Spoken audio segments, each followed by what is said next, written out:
السلام علیکم ورحمۃ اللہ وبرکاتہ۔ خیر مقدم ہے فدا نامے میں محقق علی الاطلاق، شیخ المحققین، خاتم المحدثین، افضل المحدثین، امام الہند، برکت الہند، محسن الامت، فخر ملت، نابغہ روزگار، عالم و عارف، فقیہ، محدث، محقق، مدقق حضرت شیخ عبدالحق محدث دہلوی رضی اللہ عنہ کا ذکر خیر آپ کے سامنے کر رہے ہیں۔ حضرت شیخ عبدالحق محدث دہلوی کی ثقافت، فقاہت، علمی دیانت اور فضیلت کا کوئی انکار نہیں کرے گا، مگر اندھا متعصب، جاہل اور تمام طبقات میں آپ کی ذات مسلم ہے۔ آپ ہی وہ شخصیت ہیں جنہوں نے سب سے پہلے علم حدیث حرمین شریف سے حاصل کر کے اس خطہ ہندوستان کو علم نبی سے منور کیا اور اس علم کو عام کیا۔ حدیث کی شروحات فارسی زبان میں تحریر کر کے اور ان کے وسیع پیمانے پر طباعت کروا کر پورے خطے میں عام کروائے تاکہ زیادہ سے زیادہ لوگ علوم نبوی سے فیضیاب ہوں۔ کم عمری میں ہی آپ کی شہرت عام ہو گئی۔ جب تکمیل علم کے بعد آپ ہندوستان کی راجدھانی فتح پور سکری کا قصد کیا، جو اس وقت علماء فضل کا مرکز تھا۔ حضرت شیخ عبدالحق محدث دہلوی کے تعلقات ملک الشعراء فیضی سے تھے، چنانچہ شیخ جب فتح پور سکری پہنچے تو آپ کا شایان شان استقبال کیا گیا اور دربار شاہی میں خوب پذیرائی ہوئی۔ خود فرماتے ہیں، جب اللہ تعالیٰ کے فضل و کرم سے مجھے علم کا خاصا حصہ مل گیا تو بعض اہل حقوق نے مجھے اہل دنیا کی طرف بلایا اور میں بادشاہ وقت اور عمرہ کے پاس گیا۔ انہوں نے میری طرف بہت توجہ کی اور عزت سے پیش آئے۔ حضرت شیخ عبدالحق محدث دہلوی رضی اللہ عنہ کی پیدائش ماہ محرم 958 ہجری کو دہلی میں ہوئی۔ یہ وہ دور تھا جب اسلام شاہ کی دور حکومت تھی۔ مہدوی تحریک اس وقت پورے عروج پر تھی۔ علماء کی جانب سے تضلیل و تکفیر کا کام بڑے زور و شور سے کیا جا رہا تھا۔ مہدوی فرقے کے بانی سید محمد جون پوری تھے۔ ان کے بارے میں مخالف علماء نے بہت کچھ لکھا۔ حضرت شیخ عبدالحق محدث دہلوی کا اسم گرامی شیخ عبدالحق محدث دہلوی، کنیت ابو المجد، لقب محقق علی الاطلاق، شیخ محقق، خاتم المحدثین، افضل المحدثین، امام الہند ہے۔ حضرت شیخ عبدالحق محدث دہلوی کے آباء و اجداد کا وطن بخارا تھا۔ سب سے پہلے آغاز محمد ترک سلطان علاء الدین خلجی کے زمانے 1296 عیسوی میں ترک وطن کر کے دہلی آئے، اور ان کے ساتھ ان کے اعزاء و احباب مریدین کی ایک بڑی تعداد تھی، اور وہ بھی ہندوستان تشریف لائے۔ شاہانہ دہلی اس خاندان کی ہمیشہ تعظیم و توقیر کرتے، شاہانہ عنایتوں سے نوازتے رہے۔ یہ خانوادہ دہلی میں علوم و معارف کے شمع روشن کرتا رہا، اور اس طرح آپ کا ننیال بھی علم و تقوی میں اپنی مثال آپ تھا۔ محدث دہلوی کی والدہ محترمہ مولانا زین العابدین المعروف شیخ ہدن دہلوی کی بیٹی تھیں۔ حضرت شیخ سیف الدین، جو حضرت شیخ عبدالحق محدث دہلوی کے والد گرامی فرماتے تھے، حضرت شیخ ہدن بڑے دانشمند اور عابد و زاہد تھے، بے حد خشوع و خضوع، خاکساری، ادب و تہذیب اور وقار و دبدبہ والے بزرگ تھے۔ میں نے کوئی ایسا نہیں دیکھا جس کا حال ظاہر و باطن یکساں ہو سوائے شیخ ہدن کے۔ الغرض یہ کہ حضرت شیخ عبدالحق محدث دہلوی کے دھتیال اور ننیال دونوں علم، فضل، تقوی و دیانت میں ممتاز تھے۔ ان کا دینی احساس بھی بیدار تھا۔ اپنے دامن کو دنیا کے آلائشوں سے پاک و صاف رکھا اور اپنے دیگر معاصرین ہم زمانہ کی طرح دنیاوی عزت و حشمت کی خاطر علم و دیانت کو بے آبرو نہ کیا۔ حضرت شیخ عبدالحق محدث دہلوی ابتدائی تعلیم کا آغاز اپنے والد شیخ سیف الدین کے آغوش شفقت میں کیا۔ شیخ اتنے ذہین اور طباع واقف ہوئے تھے کہ صرف 3 ماہ میں قرآن حکیم مکمل کر لیا اور 1 ماہ کی قلیل مدت میں لکھنا سیکھ لیا۔ پھر فارسی ادبیات اور عربی کتابیں پڑھنی شروع کی۔ فارسی میں گلستان، بوستان، دیوان حافظ، ابتدائی عربی، میزان، مصباح، قافیہ کا درس والد صاحب سے لیا۔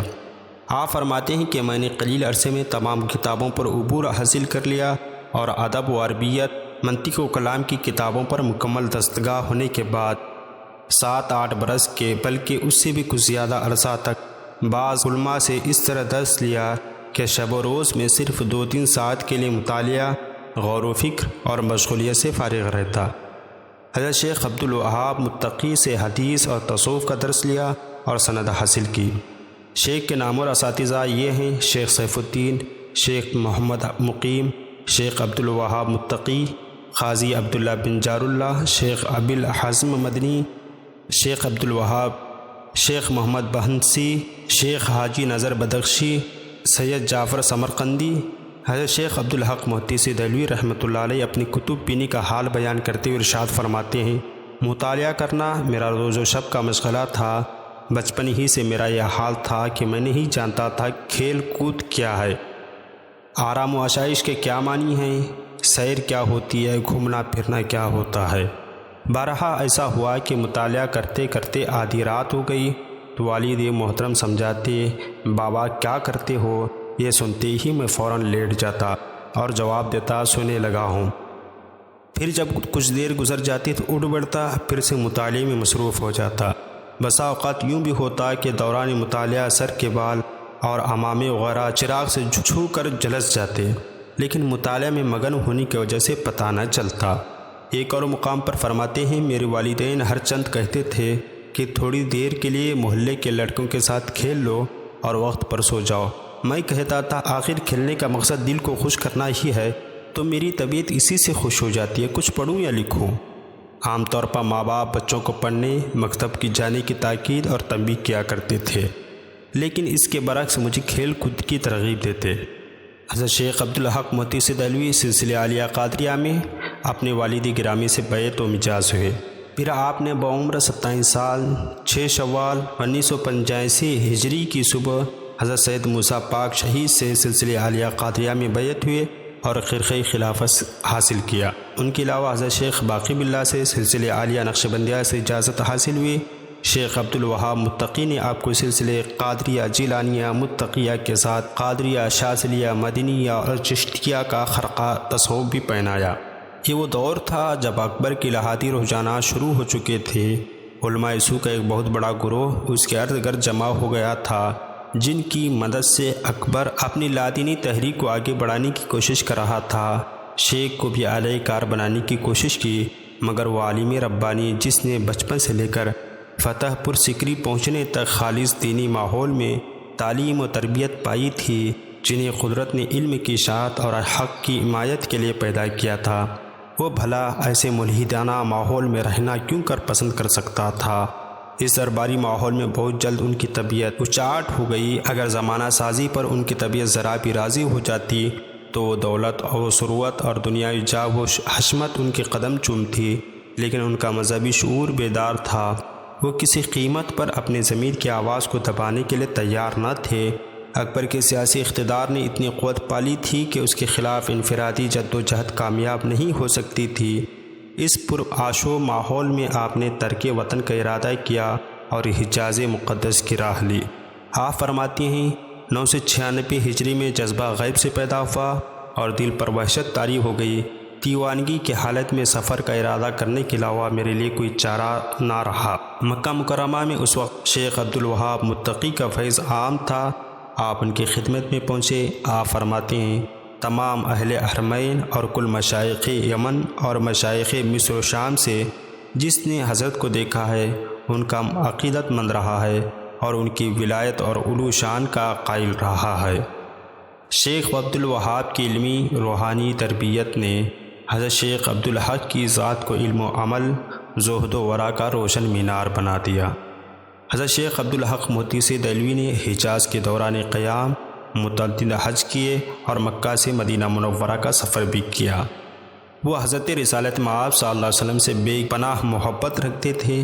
یہی عشق رسول صلی اللہ علیہ وسلم ان کا سرمایہ حیات تھا۔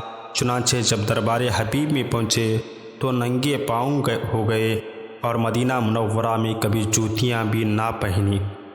اپنے جذبہ عقیدت و محبت کو سلک نظم میں پرو کر بارگاہ رسالت میں قصیدہ بھی پیش کیا۔ حضرت شیخ عبدالحق محدثی دہلوی رسول کائنات صلی اللہ علیہ وسلم کے عاشق صادق تھے۔ ہر وقت پیارے مصطفیٰ صلی اللہ علیہ وسلم کی محبت میں تڑپتے رہتے تھے، اور میرے آقا صلی اللہ علیہ وسلم اپنے محبین پر خاص کرم فرماتے ہیں۔ حضرت شیخ محدث دہلوی نے 4 بار زیارت رسول کا شرف حاصل کیا۔ انہوں نے 21 ذوالحجہ 958 ہجری میں خواب دیکھا جو کہ اس طرح بیان کرتے ہیں: میں نے دیکھا کہ حضور صلی اللہ علیہ وسلم ایک تخت پر بیٹھے ہوئے حدیث شریف کا درس دے رہے ہیں، اور جمال و جلال کے وہ انوار ان کے چہرے مبارکہ سے چمک رہے ہیں جن سے زیادہ تصور نہیں کیا جا سکتا۔ اسی شب یہ خواب بھی دیکھا کہ حضرت امام حسین اعدائے دین سے لڑنے کے لیے، دین کے دشمنوں سے لڑنے کے لیے لشکر تیار کر رہے ہیں۔ شیخ عبدالحق محدث دہلوی پوری زندگی حقیقت میں اسی خواب کی تعبیر بن کر رہ گئی۔ وہ آخری سانس تک حدیث کی نشر و اشاعت میں سرگرم اور اعدائے دین کے خلاف، دشمنان دین کے خلاف لڑنے میں مصروف رہے۔ شیخ عبدالحق محدث دہلوی رضی اللہ عنہ نے جن پریشان کن حالات میں ہندوستان چھوڑا تھا، حجاز مقدس کی علمی و روحانی فضاؤں میں انہیں اطمینان خاطر نصیب ہوا اور ان کی علمی و روحانی شخصیت کی تعمیر و تشکیل ہوئی۔ انہوں نے فیصلہ کر لیا تھا شہر امن ہی کو اپنا مسکن بنا لیں گے، شہر مدینہ ہی کو اپنا مسکن اور ہمیشہ قیام کریں گے، مگر رہبر کامل شیخ عبدالوہاب متقی نے علوم و معارف کے تمام وادیوں کی سیر کرا دی اور مرد کامل بنا دیا تو ہندوستان لوٹ جانے کا حکم دیا۔ آپ فرماتے ہیں کہ میرے دل میں حضرت غوث اعظم کی زیارت کا اشتیاق تھا کہ یہاں سے بغداد جاؤں گا، لیکن شیخ نے اس سے بھی منع کر دیا اور فرمایا اب تم یہاں رہنے یا وطن اصلی کے علاوہ کسی دوسری جگہ جانے کی اجازت نہیں۔ حضرت غوث اعظم رضی اللہ عنہ تمہارے ساتھ ہیں، جس جگہ بھی رہو ان سے محبت اعتقاد کے ساتھ ان کی طرف توجہ رکھو، ان کی پیروی کی کوشش کرو، ان کے حکم پر چلو۔ شیخ عبدالوہاب نے بوقت روانگی حضرت غوث پاک کا ایک پراہان مبارک عطا کیا اور فرمایا آپ بیکار نہ بیٹھیے گا، انشاءاللہ اس طرف سے امداد نور مسلسل ہوتی رہے گی۔ حضرت شیخ عبدالوہاب محدث دہلوی حجاز مقدس سے جب ہندوستان وارد ہوئے تو یہاں کی فضا پہلے سے بھی زیادہ خراب ہو چکی تھی۔ اکبر اور اس کے حاشیہ نشینوں نے اپنے الہادی مشن نام نہاد دین الہی کی اشاعت کھلم کھلا شروع کر دی تھی۔ اسلامی شریعت اور دینی روایت کا برملا مذاق اڑایا جاتا۔ اکبر کو ذلہ الہی کہنے والوں نے اس کو معاذ اللہ پیغمبر کا درجہ دینے کی ناپاک جسارت کی۔ قرآن و سنت کے احکام سے بے اعتنائی عام ہونے لگی۔ عوامی زندگی اور مدارس و خانقاہ اس تحریک کے نقصان دہ اثرات سے محفوظ نہ رہ سکے۔ صوفیان شریعت کو طریقت سے علیحدہ کر کے اپنے غیر شرعی اعمال کا جواز تلاش کر لیا، اور علماء سو نے فقہ کو اپنی بہانہ جو فطرت کا آلہ بنایا اور ہلا سازی کا دور شروع ہوا۔ بقول ملا عبد القادر بدایونی، ہیلے بنی اسرائیل پیش آں شرمندہ۔ حضرت شیخ عبدالمحدث دہلوی رحمۃ اللہ علیہ انہی روح فرسا حالات سے متاثر ہو کر ہندوستان چھوڑا تھا، کیونکہ اس فتنے کے تدارک کی قوت ان کے اندر موجود نہ تھی، مگر اب وہ علوم دینی کا بے کراں سرمایہ اپنے سینے میں لے کر لوٹے تھے۔ فتنوں کی مدافعت کی بھرپور توانائی ان کے اندر پیدا ہو چکی تھی، جسے بروئے کار لا کر علم نبوت کی اشاعت، باطل کی تردید اور دین حق کی احیا کا کام لینا تھا۔ چنانچہ دہلی واپس آ کر 1000 ہجری میں حلقہ درس قائم کیا۔ یہ وہ زمانہ تھا دین الہی مسلم معاشرے کو اپنی لپیٹ میں لینے کے لیے زور مار رہا تھا۔ اکبر کے زیر اثر علماء اور مفاد پرست صوفیوں کا ایک ایسا گروہ پیدا ہو چکا تھا جو دین کی حقیقی روح کو ختم کر دینے کے لیے آمدہ تھا۔ ایسے نازک اور پرآشوب ماحول میں حضرت شیخ نے ایسا مدرسہ قائم کیا جس نے صرف شریعت و سنت کی حقیقی روح کو اجاگر ہی نہیں کیا، بلکہ باطل پرستوں کی ایسی سرکوبی کی کہ دوبارہ پنپنے کا موقع بھی نہ ملا۔ دوسری درسگاہوں کے برخلاف اس مدرسے میں قرآن و حدیث کو تمام علوم دینی کا مرکزی نقطہ نظر قرار دے کر تعلیم دی جاتی تھی۔ فن حدیث میں شیخ کی خدمات و کمالات کا دائرہ کافی وسیع ہے۔ ان کا سب سے بڑا اور اہم کارنامہ یہ ہے کہ انہوں نے ہندوستان میں علم حدیث کو غیر معمولی فروغ دیا۔ چونکہ شیخ کے زمانے میں حدیث شریف سے غفلت برتی جا رہی تھی اور دین کی اصل سے بے اتنائی کا نتیجہ یہ ہوا دین کی حقیقی روح ماند پڑنے لگی۔ اپنے وقت میں شیخ نے پوری قوت کے ساتھ حدیث و سنت کی تعلیم کا بیڑا اٹھایا اور سنت رسول صلی اللہ علیہ وسلم کے ذریعے اسلامی معاشرے کی عروق مردہ میں روح ڈال دی۔ حضرت شیخ محدث دہلوی زندگی بھر کتاب و سنت کی تعلیم دیتے رہے اور پوری ہندوستان میں آپ کی درسگاہ امتیازی شان کی مالک تھی، جہاں سینکڑوں طلباء بیک وقت تعلیم پاتے اور شیخ کے علاوہ متعدد باصلاحیت علماء مدرس تھے۔ اس طرح شیخ کے ہزاروں ایسے باکمال مخلص تلامذہ پیدا ہو گئے جنہوں نے شیخ کی تحریک احیاء شریعت سنت کو آگے بڑھایا، اور شیخ اپنے مدرسے میں صرف عالم ہی پیدا نہ کرتے تھے بلکہ وہ ایسے مرتے مجاہد تیار کرتے جو باطل کے خلاف صف آرا ہو سکیں۔ دین و شریعت کی بقا و تحفظ کے لیے پوری عمر سرگرم عمل رہے۔ حضرت شیخ عبدالحق محدث دہلوی عبقری ذات مرجع خلاق بن گئی تھی۔ آپ کی علمی و روحانی کمالات سے مستفیض ہونے کے لیے صرف عوام اور طلباء ہی نہیں بلکہ علماء، مشائخ، عمراء و سلاطین بارگاہ عالی میں حاضر ہو کر سر نیاز خم کرتے اور قدم بوسی کی سعادت حاصل کرتے۔ بادشاہ ہند شاہ جہاں زیارت کے لیے حاضر ہوا اور نیاز مندی کا اظہار کیا۔ 1028 ہجری میں جب وہ کشمیر کی مہم پر روانہ ہونے لگا تو شیخ سے دعاؤں کا طالب ہوا۔ اس مختصر تذکرے میں حضرت شیخ عبدالحق محدث دہلوی کی سیرت پاک کا احاطہ کرنا ناممکن ہے۔ حضرت شیخ عبدالحق محدث دہلوی صرف بلند پایہ مدرس اور روحانی مربی ہی نہ تھے بلکہ وہ اپنے زمانے کے بڑے باکمال صاحب قلم مصنف بھی تھے۔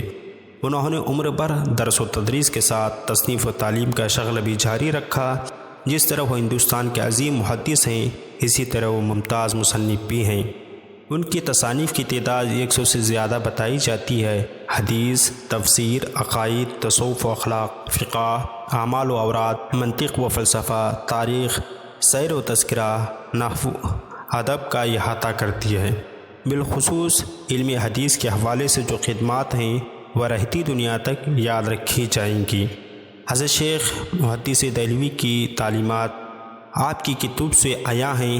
حضرت امام عبدالحق محدث دہلوی کی کتب سے معلوم کیا جا سکتا ہے کہ فی زمانہ اکابرین کے نقش قدم پر کون عمل پیرا ہے۔ 21 ربیع الاول 1052 ہجری مطابق 9 جون 1642 عیسوی بروز جمعرات کو یہ آفتاب علم ہمیشہ کے لیے غروب ہو گیا، مگر اس کے علمی شعائیں صبح قیامت تک تابندہ رہیں گی۔ حوض شمسی دہلی کے قریب مقبرہ میں دفن ہوئے اور مزار پاک زیارت گاہ عوام و خاص ہے۔ آپ سے درخواست ہے کہ اگر آپ نے ہمارے چینل کو سبسکرائب نہیں کیا تو سبسکرائب کر لیں، بیل بٹن بھی پریس کریں اور اس ویڈیو کو لائک اور شیئر کریں، اور اگر یہ ویڈیو فیس بک پر دیکھ رہے ہیں تو فدا نامہ فیس بک پیج کو ضرور فالو کریں۔ السلام علیکم۔